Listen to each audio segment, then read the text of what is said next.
Hello everybody, Pretzel Road here, and welcome back to episode 25 of the Cleanup Crew Let's Play series.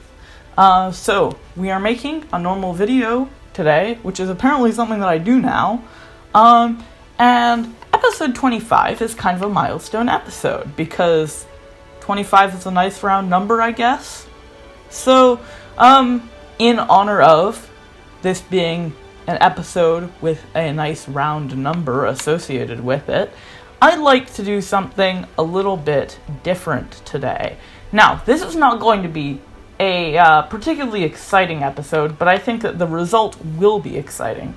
So what I'd like to do is, I'd like you to take a look at what we've got in front of us first. So what we have, basically, is we have a bunch of one-way roads designed in this grid pattern-like area.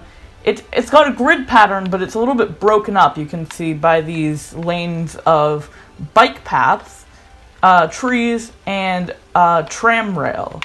So, this is what we're going to be working on today. Obviously, building something like this is very time consuming, so I'm probably going to do some of it in a time lapse and some of it just off camera. However, what I'm going to do is I'm going to basically rip out the entire city center and begin redesigning it around this pattern.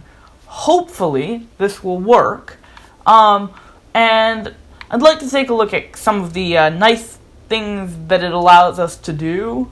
Before we build it, I'd like to take a look at some of the benefits, some of the advantages to using this before we actually get into building it. So number one, it's got the grid pattern. That's a lot easier to work with.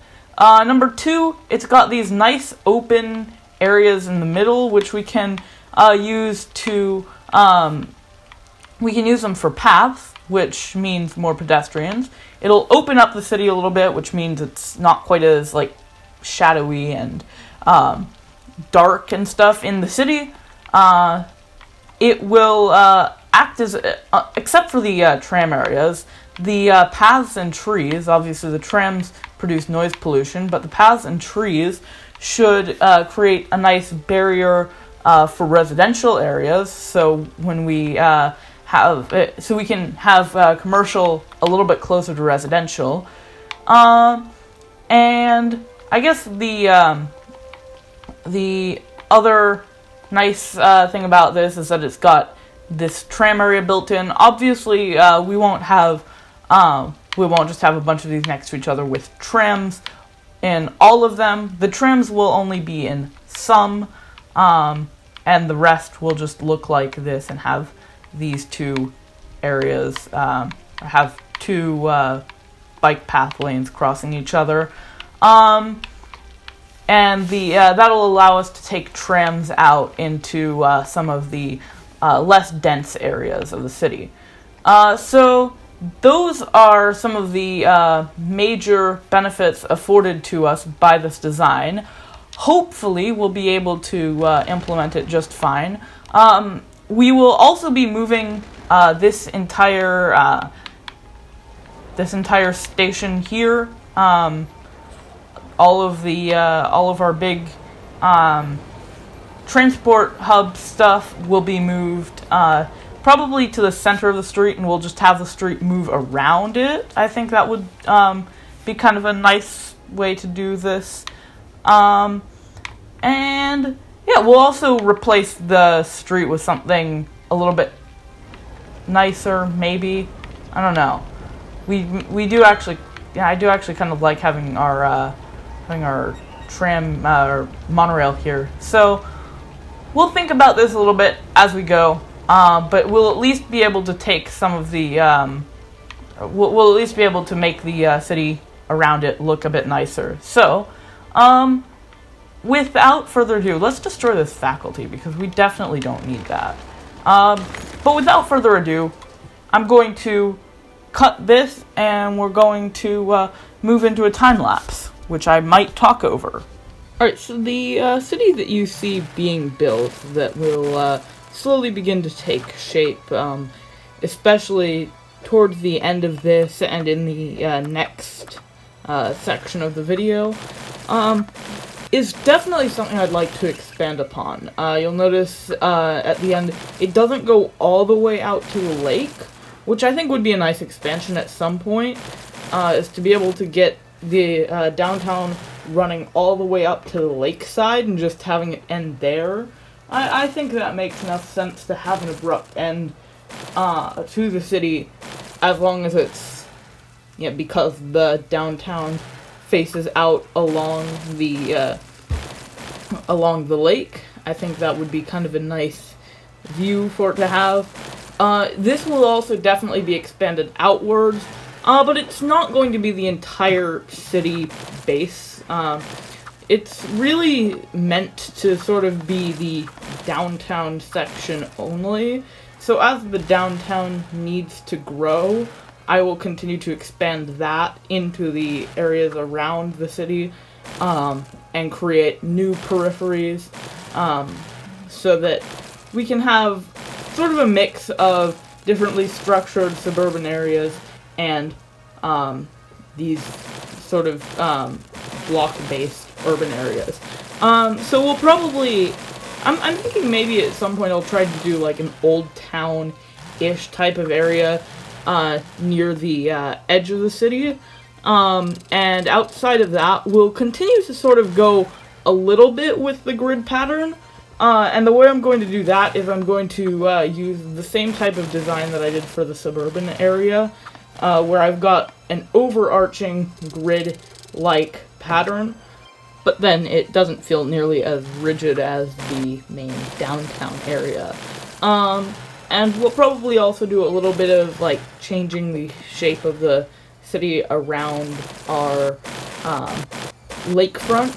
The other big thing I do want to talk about is the public transit that we're working on. So the public transit is going to be now based on sort of two main modes of transit. Firstly, we're going to have the monorails, and that's going to be sort of the within downtown. That's going to be the way of going mid distances, and then really basically any distance between short and long range is going to be covered by our tram network, and that's going to be sort of a stand-in almost for like a mix between a tram and a light rail network, just because I think there's no real good way of getting just long distance above ground transit other than monorail, metro, or the trams. And I think that trams will just be kind of a nice way that doesn't feel quite so, I don't know quite how to describe it, but there's definitely a different feel to like the big heavyweight above ground metro versus the light and smooth look of the tram. So that's definitely something that I'm going to be looking into, is continuing to expand the tram network. Actually, off camera a little bit, I expanded the tram network into our into the area near our amusement park ferry terminal, and I also expanded it out to the university. So I don't think that one connects up to the city yet, but that's eventually going to connect to one of our main lines, which I believe I positioned at every other block, only going east-west, where north is the lakefront and south is the suburbs that we've built ourselves. So that's sort of the structure of public transit and city design that I'm going for. And we're also coming to the end of this time-lapse, which is good because I'm running out of things to talk about related to our city. I should also probably connect it up to our crossroad at some point, although I think I already did that. Alright, and we are back. So this is what we have now. We've finally finished connecting everything up. We've finally finished building everything, connecting it up to the old city map. It looks a little bit awkward, but we did it nonetheless. This will have a lot more natural expansion capability, which will be very, very nice indeed, because a lot of our city is starting to look like it's going to be hard to naturally expand upon. So that's going to be a brilliant feature of this. Now, in the next episode, we're going to need to replace some of our city service buildings in here, because as you can see, we tore a bunch of them out to make space for all of this. And we'll also connect up all of our transport lines again, because I got rid of all of the monorail lines, even though I kept a little bit of the infrastructure on along this street right here. So we're going to need to work on that in the next episode. But I've finished zoning everything. I wanted to show you guys what's going to happen once I hit play. So if we take a look at our district map, this is going to be the best way to see all of the districts have a single type of zoning in them. So this is going to be the best way to see exactly what's going to happen. So right here we've got the city center. That's just a name for it, really. We're going to have a couple of little low density commercial buildings around the corners here. I just want to show you guys the entrances to the new bus station, the intercity bus station right here, and our old friend, the metro monorail train hub here. So that's going to be one section of it. We do also have this tunnel that goes under, I should point out. That's kind of an interesting feature that we've built into, that I've built into our city right here. And it just allows this main road to continue through while keeping this this transit hub at the center of the city, because that's really where I think it makes the most sense to have it at the moment. We may move that later, depending on the needs of the city. Aside from that, we have a bunch of tram lines that have yet to be connected up, but we'll get to those also probably in the next episode. As far as other zones go, we've got this IT office space that's going to go right along the edges, except for this section right here, which is called the East Center, because it's I'm considering this to be the correct way to look at the map.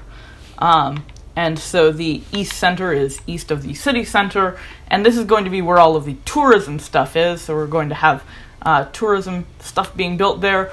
We've got some self-sufficient housing, self-sufficient high-density housing along the corners, and that's a similar style to this over here, except high-density instead of low-density. And we also will have a little bit of modern city center shopping areas around here. So that's most of what we have so far.